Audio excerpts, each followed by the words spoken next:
Hello and welcome. I'm Ramesh Ramachandran and you're watching Newsnight on DD India, your primetime destination for news and bespoke analysis. It's good to see you again.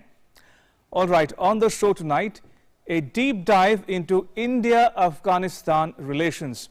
Now, India pushes for a genuine political settlement and a comprehensive and permanent ceasefire in Afghanistan. And Indian Foreign Minister Subramaniam Jaishankar addressed the Heart of Asia-Istanbul Process conference at Dushanbe in Tajikistan. Also on the show, refugees flee Myanmar to neighboring countries as the military junta tightens its grip on power, and UN human rights experts express concern over China's treatment of its Muslim Uyghur minority. Plus, news and updates from India and the world, all that and much more coming up over the next 1 hour. But first, as always, the headlines. External Affairs Minister Subramaniam Jaishankar addresses the 9th Ministerial Conference of the Heart of Asia-Istanbul Process, says for a durable peace in Afghanistan, the world needs double peace both within and around Afghanistan.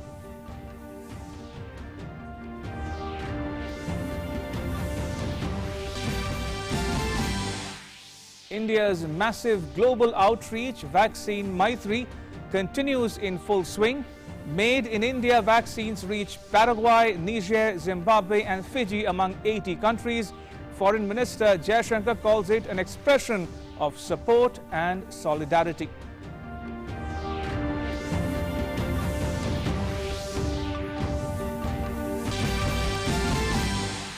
India's fight against COVID-19 continues. A spike in active cases in Maharashtra, Punjab, Karnataka, Madhya Pradesh, Tamil Nadu and Gujarat. Positivity rate climbs to 23% in Maharashtra. Union government asks Punjab and other states to conduct more RT-PCR tests.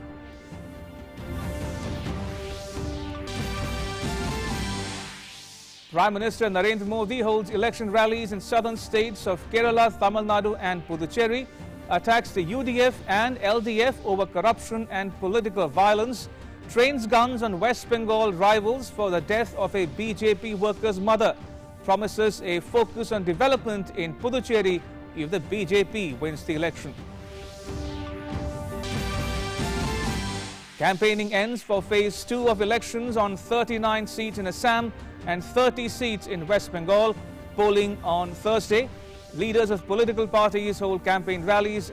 Union Home Minister Amit Shah and West Bengal Chief Minister Mamata Banerjee hold roadshows in Nandigram. Campaigning reaches feverish pitch in Kerala, Tamil Nadu, Puducherry and the remaining phases of polling in West Bengal and Assam. BJP Chief JP Nadda holds rallies in Assam, while Priyanka Gandhi of the Congress Party campaigns in Kerala.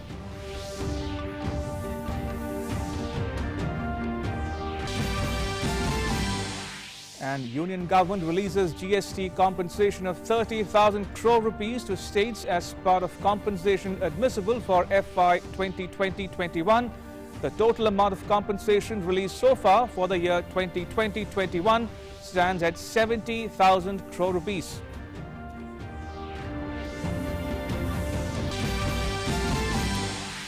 And China's top legislative body finalizes a sweeping overhaul of Hong Kong's electoral system, drastically curbs democratic representation in the city as authorities seek to ensure patriots rule the global financial hub.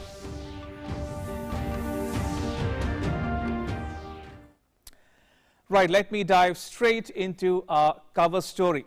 Now, it's about India-Afghanistan relations in general and Indian foreign ministers address to a conference called the Heart of Asia-Istanbul Process. The meeting was held in Tajikistan's capital, Dushanbe. Now, India and Afghanistan have a strong relationship based on historical and cultural links. The two countries signed a strategic partnership agreement in the year 2011. And just last month, India signed an agreement with Afghanistan to construct the Shahtu Dam. It provides clean drinking water to Kabul city, will irrigate nearby areas and also provide electricity to the region. The Shatru Dam is the second major dam being built by India in Afghanistan. Remember, the India-Afghanistan Friendship Dam was inaugurated by PM Narendra Modi and President Ashraf Ghani of Afghanistan in 2016. More in the next report.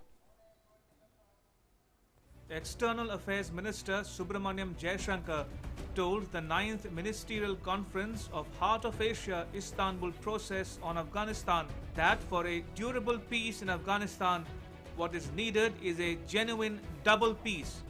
That is peace within Afghanistan and peace around Afghanistan. He said, I quote, "A stable, sovereign and peaceful Afghanistan is truly the basis for peace and progress in our region. Ensuring that it is free of terrorism, violent extremism and drug and criminal syndicates is therefore a collective imperative." For a durable peace in Afghanistan, what we need is a genuine double peace. That is peace within Afghanistan and peace around Afghanistan. It requires harmonizing the interests of all, both within and around our country. India has been supportive of all the efforts being made to accelerate the dialogue between the Afghan government and the Taliban, including intra-Afghan negotiations. The minister said the situation in Afghanistan continues to give cause for grave concern. 2020 sadly marked a 45% increase in civilian casualties in Afghanistan over 2019. 2021 does not look very much better. The continued involvement of foreign fighters in Afghanistan is particularly disturbing. India said the Heart of Asia members and supporting countries should make it a priority to press for an immediate reduction in violence leading to a permanent and comprehensive ceasefire. Minister Jaishankar said India has been supportive of all the efforts being made to accelerate the dialogue between the Afghan government and the Taliban, including intra-Afghan negotiations. India is a development partner of Afghanistan. India has contributed $3 billion for development works in Afghanistan. It includes more than 550 community development projects covering all 34 provinces. The promise of more drinking water to Kabul is the latest in that list. India remains committed to steadfastly supporting Afghanistan during this transition. Our development partnership of $3 billion, including more than 550 community development projects covering all 34 provinces, is aimed at making Afghanistan a self-sustaining nation. The promise of more drinking water to Kabul is but the latest on that list. As the lead country on trade, commerce and investment CBMs under the Heart of Asia-Istanbul Process, India will continue to work on improving Afghanistan's connectivity with the outside world. Projects like the Chabahar port in Iran and the dedicated aid freight corridors between the cities of India and Afghanistan are part of our efforts. India is the lead country on trade, commerce and investment confidence building measures under the Heart of Asia-Istanbul Process. The minister said projects such as the Chabahar port in Iran and the dedicated air freight corridor between India and Afghan cities are part of its efforts to improve Afghanistan's connectivity with the outside world. Bureau Report, DD India. And Minister Jaishankar called on Tajikistan President Emomali Rahmon and discussed expanding bilateral economic and development cooperation. He conveyed the greetings of President Ramnath Kovind and Prime Minister Narendra Modi. Discussing with him our bilateral cooperation and also the situation in Afghanistan because of the Heart of Asia. We are here to also express our strong solidarity with Tajikistan in the fight against COVID-19 and also support it as it assumes the SCO chairmanship. Right, let's talk a bit more about what the Heart of Asia-Istanbul Process is all about. Take a look at the graphic on the wall behind me. It is an initiative of Afghanistan and Turkey, point number one. Point number two, it is supported by 14 participating countries within the Heart of Asia region and 16 supporting countries outside the region as well. And it involves 12 regional and international organizations.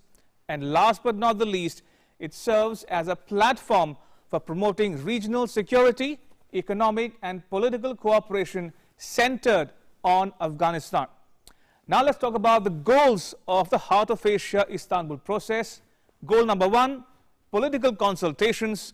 Goal number two, implementation of confidence building measures or CBMs. And goal number three, cooperation with regional organizations. Now take a look at the achievements of this process since the last 9 odd years. It's achieved a great deal in the past 9 years.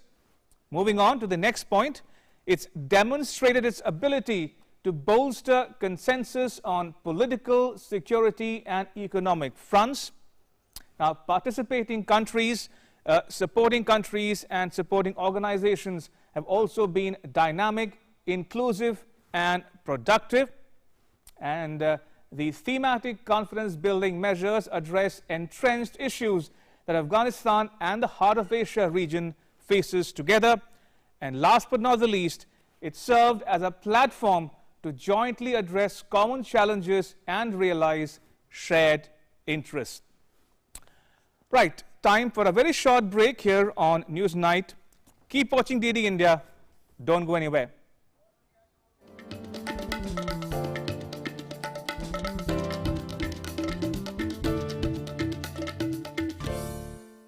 The changing world of news.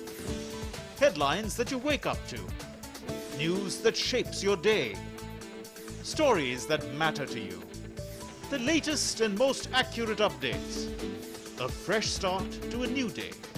The Breakfast News, Monday to Friday, 8 a.m. on DD India.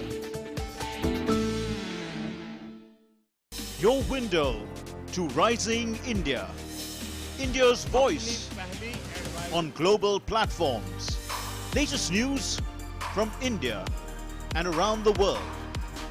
In-depth analysis of global headlines. Watch DD India in your country. Available for downlink in Middle East countries. STTV broadcast is available through the satellite GSAT 17 at 93.5 degrees east. HDTV broadcast is available through the satellite GSAT 10 at 83 degrees east. For technical details, scan here.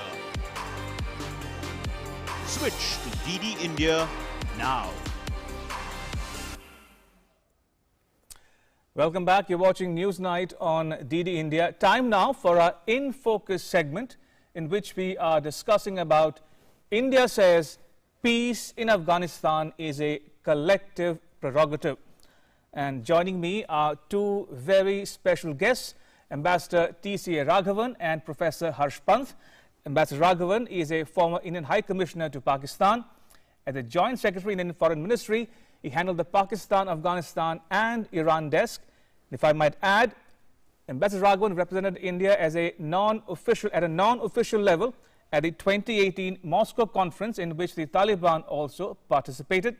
And currently, he is DG of the ICWA, a think tank based in New Delhi.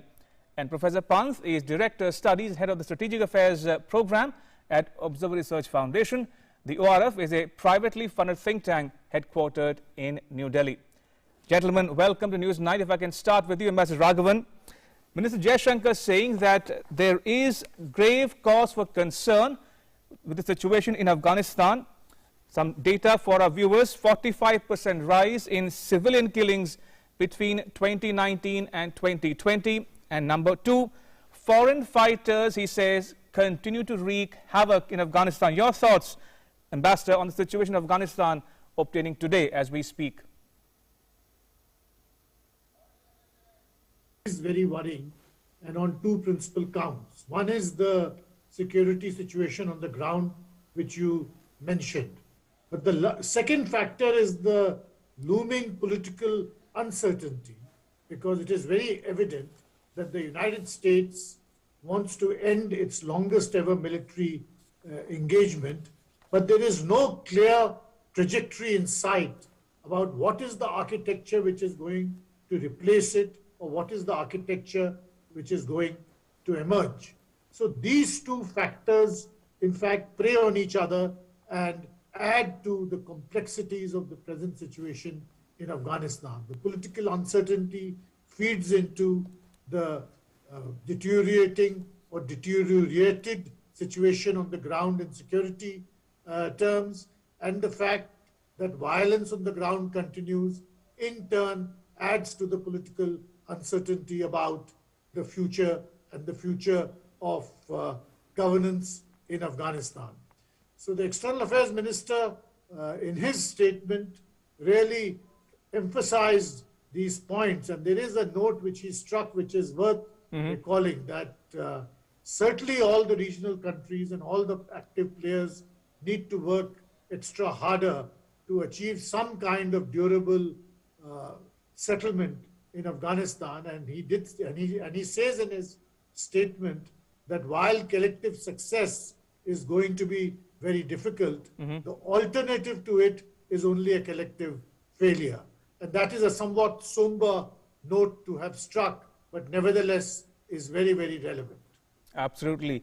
Professor Pant, coming to you now, Minister Jaishankar also pushing or renewing India's call for an immediate reduction in violence, leading to a permanent and comprehensive ceasefire. Help our viewers understand what are the issues at play here and how likely is a ceasefire given the situation obtaining in that country?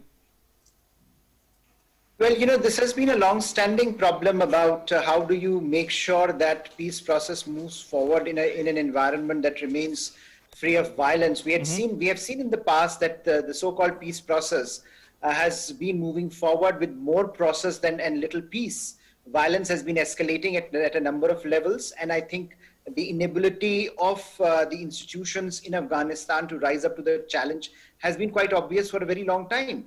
And now that America is making it very clear its intent that they want to get out of Afghanistan, there is a date given, but there may be some change in the date depending on what the Biden administration might be thinking and signaling. There are questions about the viability of what is happening to this process, and I think that is why the Heart of Asia conference becomes so important, because you have almost all the stakeholders present there making a case to the world that, look, you cannot really ask for a long-term solution to this problem without everyone involved. And as the Indian Foreign Minister explained very well, that you have a question of double peace, that you need to get the peace within Afghanistan in place, and then you can have also the regional peace in place, because unless you have both these parameters in place, I think the larger question of peace would remain what it is, a very, very fractured one. So the question for India remains that how do you,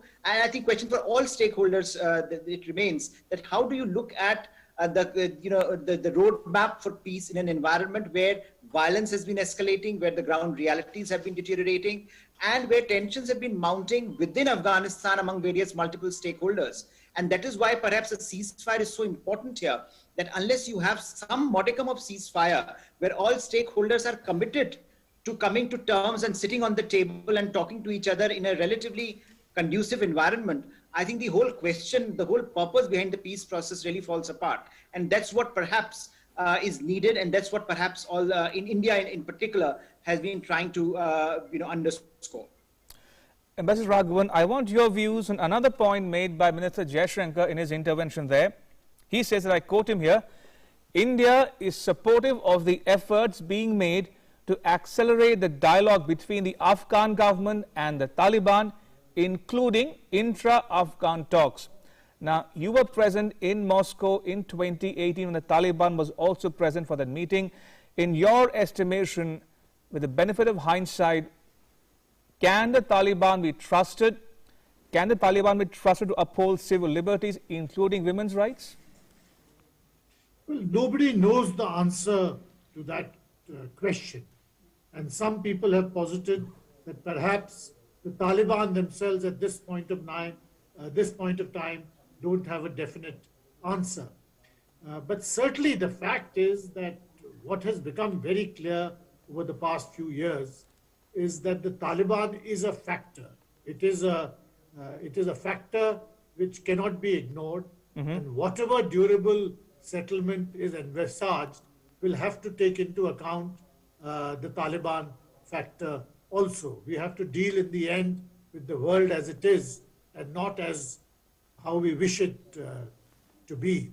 So India's position really is that if the Afghans can reach some kind of a settlement amongst themselves, because if one takes a long-term view of Afghanistan's history, it is the breakdown of intra-Afghan relationships which have led to civil war and the descent into violence and destruction of the whole country. So really, how the Afghans, the differing parties, divided as they are, reach a compact amongst themselves is really the key. Now, whether they will be able to come to a minimal understanding which safeguards the gains of the last 20 years, which includes constitutional rights, rights of minorities, gender-related entitlements, rights, etc., that remains very much an open question, because the Taliban, it must be said, has not come out with a clear enough statement on these issues, and their view always is that we will decide on all this amongst ourselves with the Afghan people after foreign intervention ends, which really to some extent beg question. Professor Pant, let's talk a bit, if you will, about development, including connectivity. It's important from Afghanistan's perspective as well. Now, India is the lead country on trade, commerce and investment CBMs, or confidence building measures, under the Heart of Asia-Istanbul Process. In that context, how do you look at India's development aid and effort, including the Chabahar port in Iran linking with Afghanistan, or the air freight corridor linking Afghan cities with Indian cities, or even the most recent agreement on the Shah 2 dam? See, India has been, at the very forefront of this engagement, where India has always looked at the issue of Afghanistan from a much broader perspective compared to any other country in the region and beyond. Right. For many countries in the West, the whole idea was a military victory on the ground, as if that's going to change the realities, political realities in Afghanistan. For many countries in the region, in fact, it had been more about a zero-sum game. But India, I think, had taken a very long-standing view that if you want a stable and secure Afghanistan, then you need an Afghanistan that has enough capacities to stand on its own feet. And I think economically, whether you look at it, whether you are looking at the economic side of the equation, whether you're looking at the trade and connectivity side of the equation, the idea has always been from India's side to help Afghanistan stand on its own two feet. And I think that has been a very, very long-standing aspiration for India, and a very realistic one, that unless India and other neighboring countries can support that aspiration of ordinary Afghans to move out of the cycle of violence that had perpetuated in that war-torn nation for decades now, there is no future here. We can all talk about endlessly about peace conferences and endlessly about negotiated settlements, but at the end of the day, it will become a question of who wins the battlefield and who wins on the ground. And I think that is why India had tried to change the discourse, and India had been reaching out to Afghanistan in such a big way. And the results are there for, in some ways, to see that India remains one of the most popular countries, and perhaps the most popular country for ordinary Afghans, precisely because they look at the initiatives that India has taken and the opportunities that it has created for ordinary Afghans. So in that sense, unless the regional stakeholders get their act right on the economic and connectivity side of the equation, this whole effort will become, I'm afraid, fruitless. And therefore, this idea that India needs to engage with countries like Iran on one side, as well as providing an air freight corridor on the other, and also developing local capacities in Afghanistan, whether they are bureaucratic, whether they are security related, and whether they are economic and societal related. I think those sorts of issues have always been at the forefront and should remain at the forefront. And that is why the development partnership with India, perhaps is one of the most important partnerships for Afghanistan today, because unless Afghanistan and its regional stakeholders can make that right, it will be very difficult to sustain the kind of peace process that we are talking about. Now, what I think as part of Heart of Asia conference, with India as the lead actor there, is trying to convey that this is something that regional stakeholders should now be looking at much more seriously than they have. And hopefully this message will reach out to those who have looked at Afghanistan for so long merely through the prism of strategic depth, or merely through the prism of strategic imperatives, which I think can be one prism, but not the only prism if the long-term sustainability of Afghanistan is at stake. Indeed. Ambassador Raghavan, you refer to the 1st May deadline set by the previous US government for withdrawal of US troops from Afghanistan. In that context, do we today have a fairer understanding of what the US intends to do come 1st May, number one? Number two, how do you look at the Special Envoy Zalmay Khalilzad's role under the present government, under President Joe Biden? Well, to answer your second question first, there is a fundamental continuity in US policy, quite regardless of the change in administration, which is that there is a near consensus that this longest ever military engagement must end.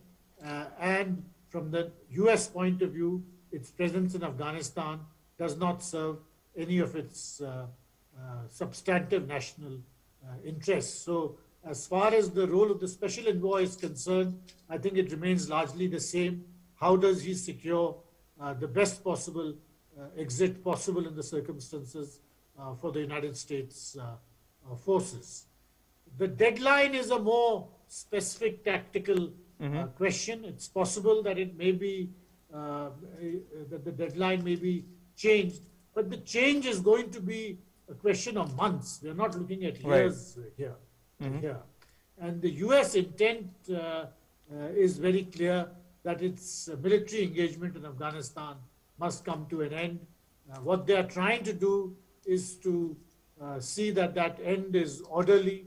Its critics say that it's looking for no more than a face saver, but that we have to wait and see what are the precise modalities of the end of that military presence in Afghanistan.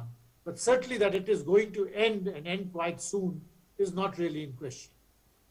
Right. On that note, Ambassador Raghavan and Professor Pant, thank you so much for making time for us at DD India. Appreciate it. Thank you. Right, shifting focus now on Newsnight. Campaigning for battleground states are in full swing. Prime Minister Narendra Modi addressed rallies in southern states of Kerala, Tamil Nadu and Puducherry. On the other hand, campaigning ended for second phase of polling in Assam and West Bengal, where voting will take place on Thursday. More in the next report. With the election fever heating up, political parties are leaving no stone unturned in settling their political rhythm in different codes. With the campaigning for the second phase of elections ended, political parties on Tuesday conducted rallies in different parts of the poll-bound states. Prime Minister Narendra Modi, in his outreach to southern states, held rallies in Kerala's Palakkad, Tamil Nadu's Tharappuram and Puducherry. Addressing an election rally at Palakkad in Kerala, Prime Minister Narendra Modi alleged that UDF and LDF are in a friendly agreement in the fray and thus misleading the people of Kerala.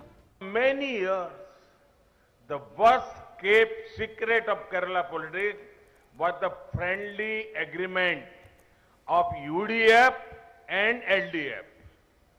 Now, the first time, voter of Kerala is asking, what is this match fixing? 5 years, one loots. 5 years, the other loots. In another rally in Tamil Nadu's Tharappuram, Prime Minister Narendra Modi lashed out at TMC for the brutal killing of elderly woman Shobha Majumdar in West Bengal.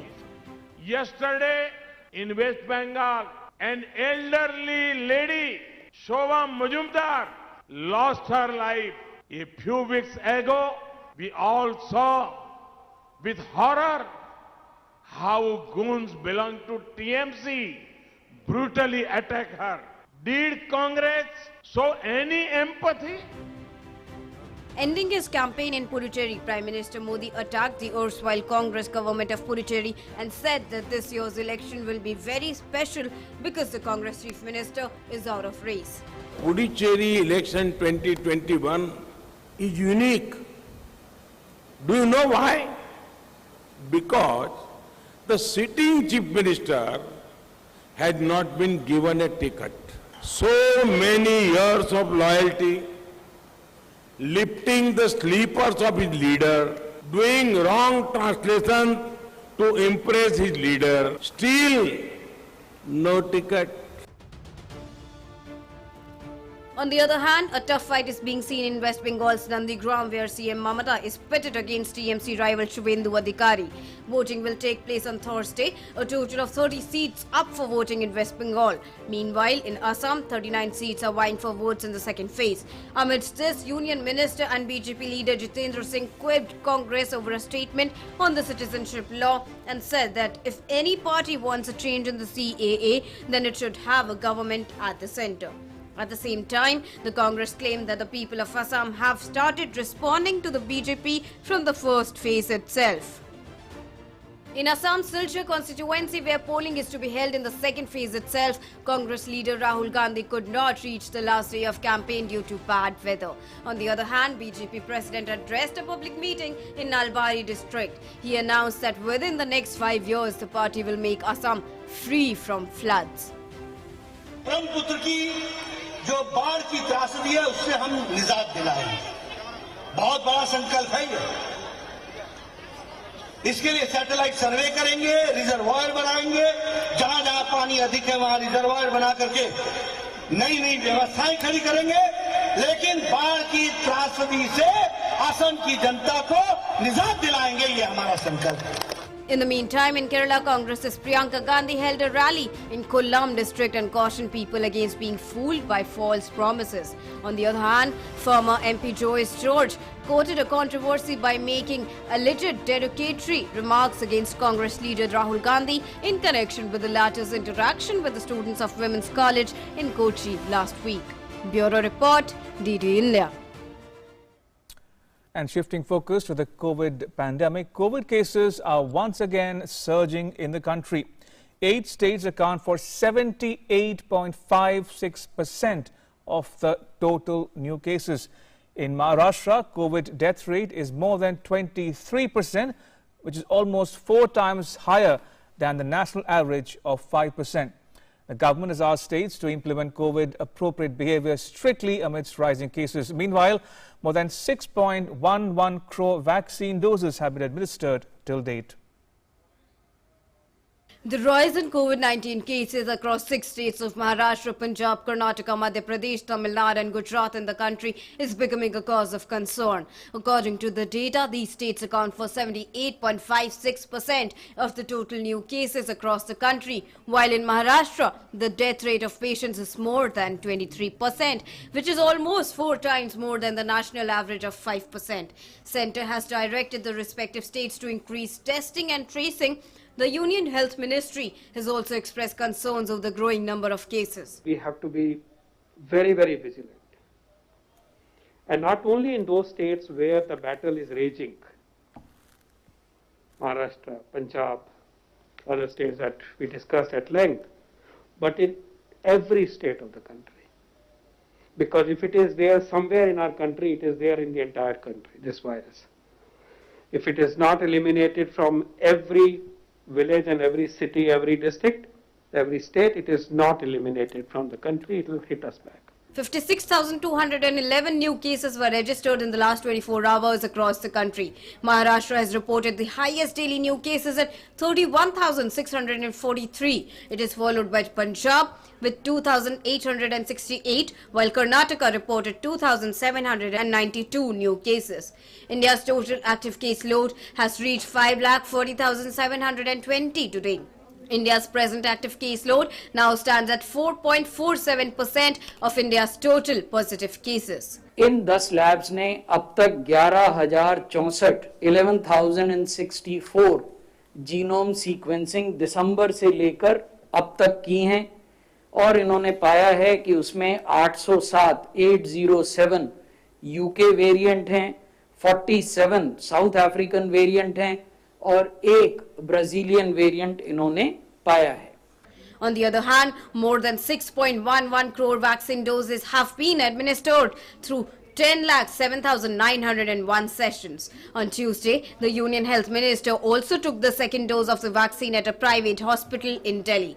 Dr. Harshvardhan reiterated that both the vaccines are completely safe. Vaccine है इसका जो है, जहां एक तरफ ये हमें protection और हमारी सुरक्षा को स्ट्रेंथन करती है, दूसरी तरफ वैक्सीन लगने के बाद अगर आपको कोविड मान लीजिए होने की संभावना भी होती है तो शायद कोविड के कारण उसके गंभीरता की ओर बढ़ने की संभावना, हॉस्पिटलाइजेशन होने की संभावना, आईसीयू में जाने की संभावना, वेंटिलेटर पर जाने की संभावना, प्राणों को बड़े पैमाने पर खतरा होने की संभावना, ये सारी संभावनाएं जो है वो बहुत नगण्य हो जाती हैं. The centre has started to revive the COVID hospitals. Concerned units have also been instructed to increase the screening by up to 70%.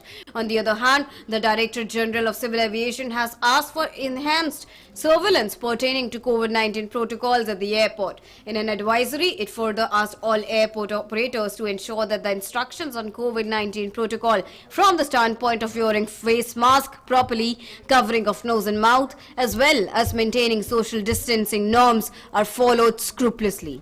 Bureau Report, DD India. And under the Vaccine Maitri initiative of the Government of India, Made in India vaccines reached Paraguay on Monday. Paraguay received a shipment of 1 lakh doses of India's indigenously developed Covaxin.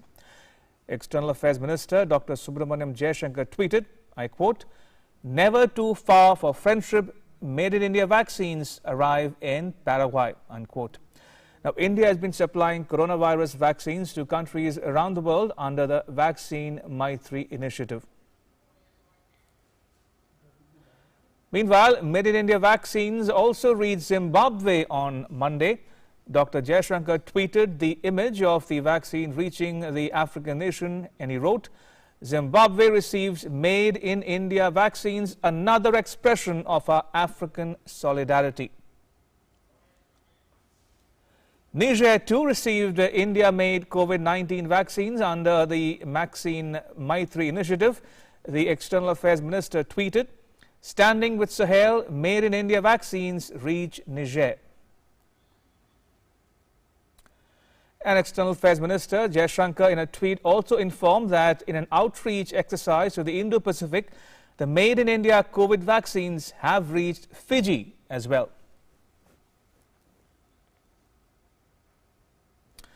President Ramnath Kovind underwent a cardiac bypass surgery on Tuesday at the All India Institute of Medical Sciences in New Delhi.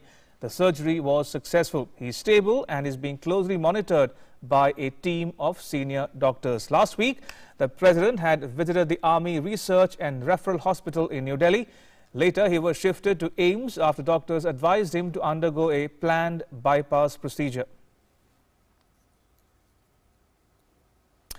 Moving on, Army Chief General M.M. Naravane has said India did not lose even an inch of its territory during its months-long standoff with China in eastern Ladakh. The Army Chief added that since the disengagement process kicked off last month, there's been relative peace in the region. Firstly, we have not lost out on any territory. We are where we were before this whole thing started. But as a result of this agreement, it has been reached on the principle of mutual and equal security.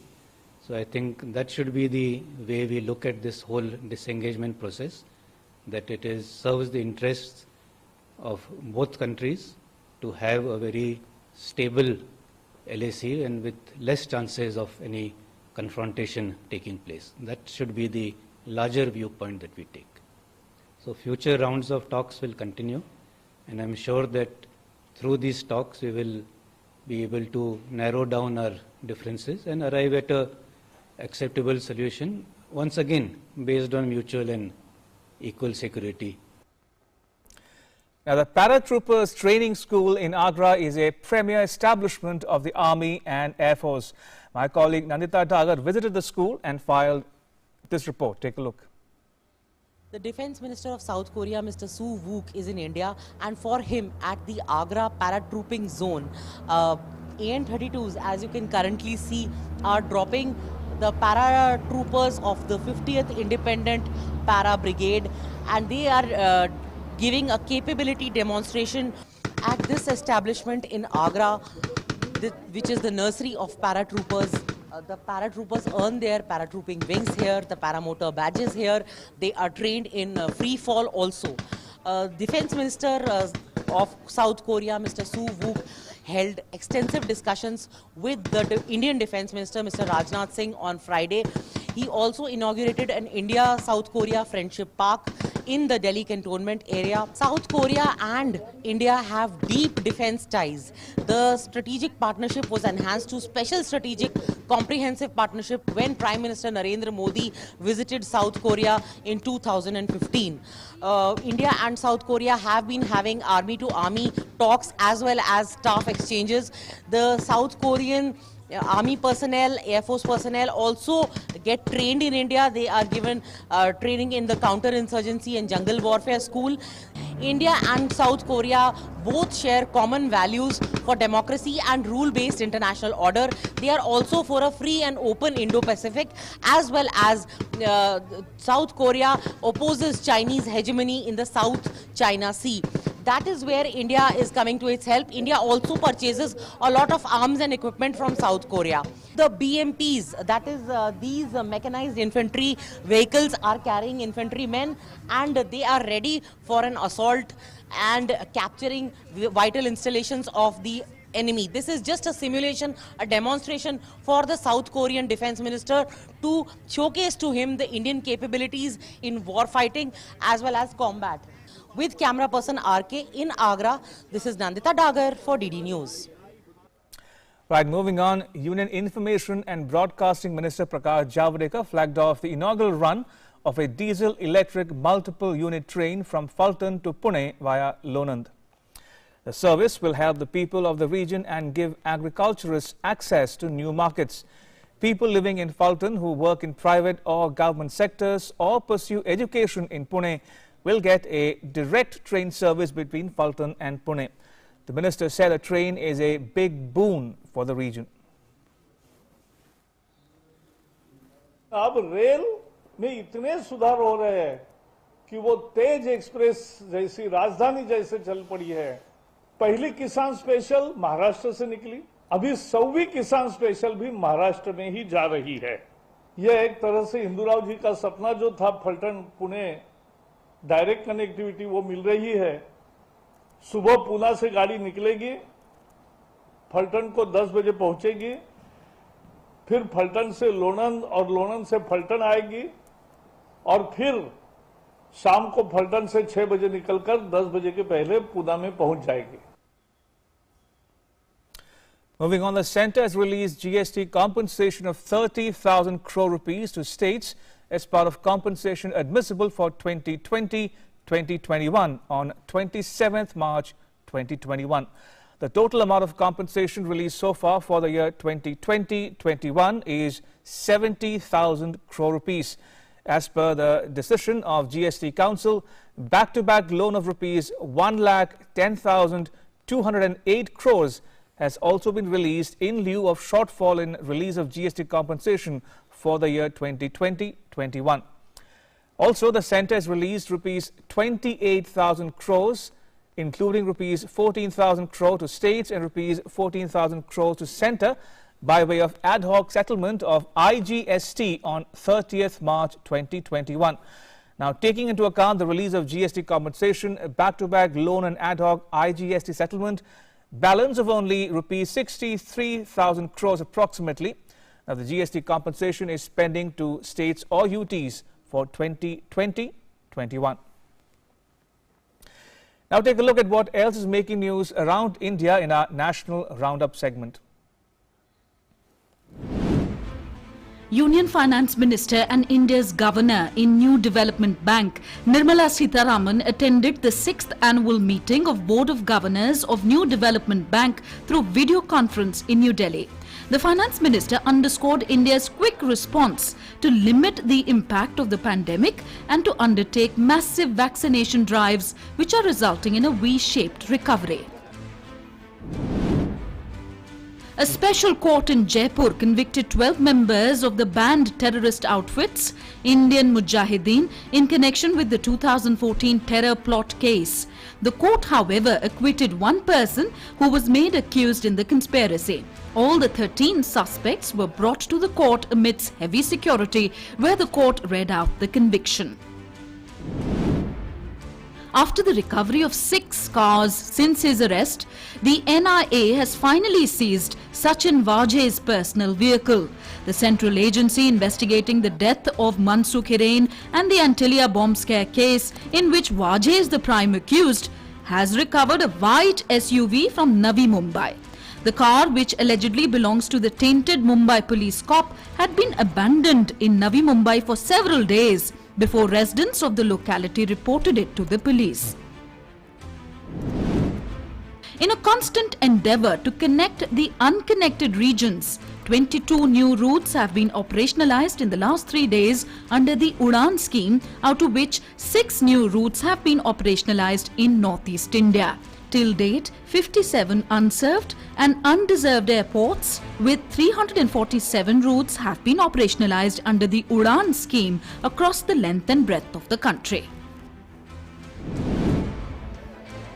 Science and Technology, Earth Sciences Minister Dr. Harshvardhan virtually inaugurated Alignment and Awareness event for publicity of the Department of Scientific and Industrial Research promoting innovations in individuals, startups and MSME scheme at IIT Delhi. Addressing the event, the minister said that PRISM scheme of the DSIR has been instrumental in supporting individual innovators, enabling inclusive development of India.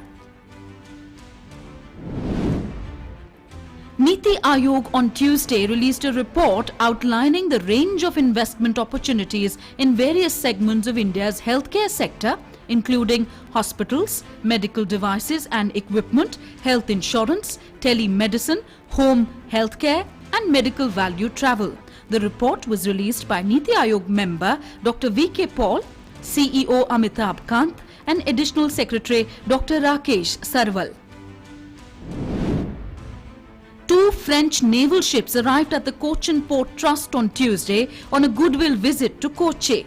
The ships were received by senior naval authorities amidst fanfare by the naval band. During the recent past, there has been enhanced bilateral cooperation between India and France, especially in the domain of maritime security. And now to an update on the symbolic Dandi Yatra flagged off by Prime Minister Narendra Modi on 12th March this year. Part of the Azadi Ka Amrit Mahotsav celebration, the Yatra traces the route which Mahatma Gandhi took in the year 1930. More in the next report.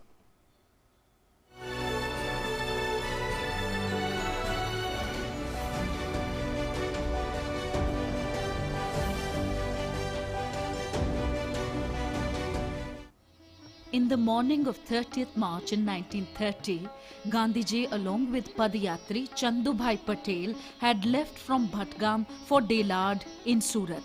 The place where Gandhiji had spent the night in Bhatgam has been declared as a heritage building by the Gujarat government. All throughout the march, Gandhiji was received very warmly by the masses. Wherever the entourage went, it received a grand welcome. Even today, residents of Bhatgam follow the ideals of Panchayati Raj and cooperative unions propagated by Gandhiji. Gandhiji firmly believed that the institution of village republics should work as institutions of parallel polities and as units of economic autonomy so that centralization of power could be checked. Rightly so, Bhatgam follows this principle of village decentralization till date. वास्तव में गांधी जी के जीवन मूल्यों को बटगांव ने अपने अंदर चरितार्थ किया है। आज भी बटगांव में चुनाव नहीं होता, चाहे वो ग्राम प्रधान हो या कोई सहकारी संस्था हो, गांव के सभी लोग, सभी मुखिया मिलजुल के निर्णय करते हैं। Traversing the path led by Gandhiji 91 years ago, it seems as if history is repeating itself. The present-day Padyatris have reached the same school in Sandhyer, Surat, where Gandhiji had spent the afternoon of 30th March. Gandhiji was then accompanied by Prabhubhai Desai, Narayan Bhai Patel and Narottam Bhai Basantji Desai, recalls historian Jayawant Lal Jagjeevan. इधर संस्कृत पाठशाला थी, वो 1913 के आसपास वो start हुई थी, यहाँ गांधी जी का मुकाम हुआ था. The Dandi March or Salt March was part of Mahatma Gandhi's non-violent protest against the British monopoly on production of salt. Resting beneath the banyan tree then, Gandhiji had talked about making the village self-sufficient and generating employment in the village itself. Local resident Jayesh Bhai Patel is filled with pride that Bapu's dream in Delad has come true.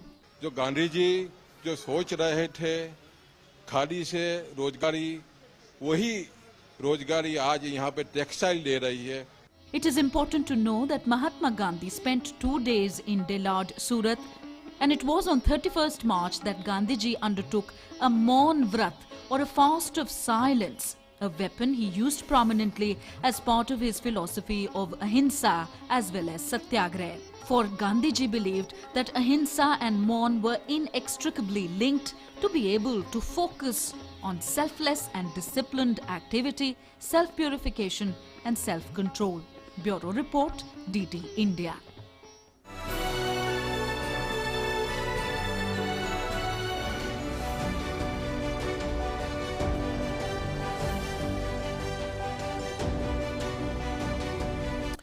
And stay tuned to DD India for more updates on the Dandi Yatra. Right, shifting gears, protests continued in Myanmar on Tuesday even as the death toll crossed 510 following violent suppression by the military government.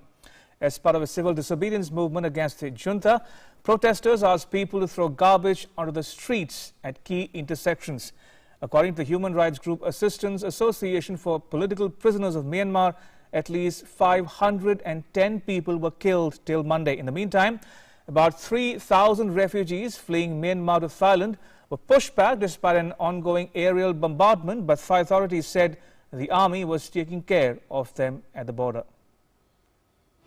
About 3,000 refugees fleeing Myanmar to Thailand had been pushed back despite the ongoing aerial bombardment, two activist groups said on Monday. But Thai authorities said the army was taking care of them on the border. The video showed villagers carrying their belongings boarding boats under the watch of Thai officials. It was taken by a local Karen villager who had fled the airstrikes to Thailand on Sunday but was forced to return to Myanmar on Monday. The villager then passed the video for media distribution to a representative of an NGO working on restoring human rights and democracy in Myanmar. Authorities blocked reporters from accessing the area. Mark Farmena, head of Burma Campaign UK, told Reuters fighter jets are still over the Karen area. In the meantime, more than a dozen people fleeing the violence in Myanmar were allowed to cross into a Thai border village on Tuesday to receive medical treatment, as Thailand's foreign ministry denied it has any policy to turn away refugees. I haven't eaten anything for 2 consecutive days. There was also bleeding from my head. I haven't got any medical care for the whole 2 days because we were busy escaping. Because I'm afraid to stay in the village, I ran away from the village. Everyone has left. It's been very hard. Heavy clashes erupted on the weekend near the Thai border between the army and fighters from Myanmar's oldest ethnic minority force, the Karen National Union, which has also denounced the coup. Karen villagers were taking refuge in a forest after heavy clashes over the weekend. On the other hand, protesters continued to take to the streets in Longlon, a township close to the city of Dawai in Myanmar's south on Tuesday, as the number of pro-democracy protesters who have died at the hands of security forces since a February coup rose to more than 500 people. Thousands of protesters have also reportedly taken to the streets in several other towns across the country, according to a local media. At least 510 civilians have been killed in nearly 2 months of opposition to the ouster of a government led by the National League for Democracy by a military junta, according to the Assistance Association for Political Prisoners. Bureau Report, DD India. And China's top legislative body finalized a sweeping overhaul of Hong Kong's electoral system. It drastically curbed democratic representation in the city as authorities seek to ensure that patriots rule the global financial hub. According to state broadcaster CCTV, the National People's Congress Standing Committee approved 2 amendments to the Hong Kong electoral system by 167 votes to nil. The number of directly elected representatives will drop from 35 to 20, and the size of the legislature would increase from 70 to 90 seats. An election committee responsible for selecting Hong Kong's chief executive will increase from 1,200 members to 1,500. The representation of 117 community-level district councillors in the election committee would be scrapped. The 6 district council seats in the Legislative Council will also go. Meanwhile, Hong Kong leader Carrie Lam has said the government expects to hold Legislative Council elections in December, more than a year after they were postponed due to COVID-19. According to Lam, the 6th-term LegCo will continue to operate till the end of this year. A group of UN human rights experts has expressed deep concern over China's treatment of its Muslim Uyghur minority. A working group on business and human rights said it has received information that connected more than 150 Chinese and foreign domiciled companies to serious allegations of human rights abuses against workers from the minority group. The group said many businesses and factories implicated in abusive practices are reportedly operating as part of supply chains of various well-known global brands. Uyghur workers have allegedly been subjected to exploitative working and abusive living conditions, and hundreds of thousands have allegedly been held in so-called re-education facilities.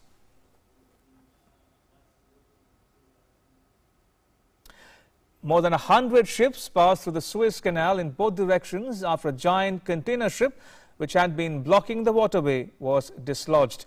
About 113 vessels transited the canal by 0600 GMT Tuesday morning, in line with the canal's previously announced plans.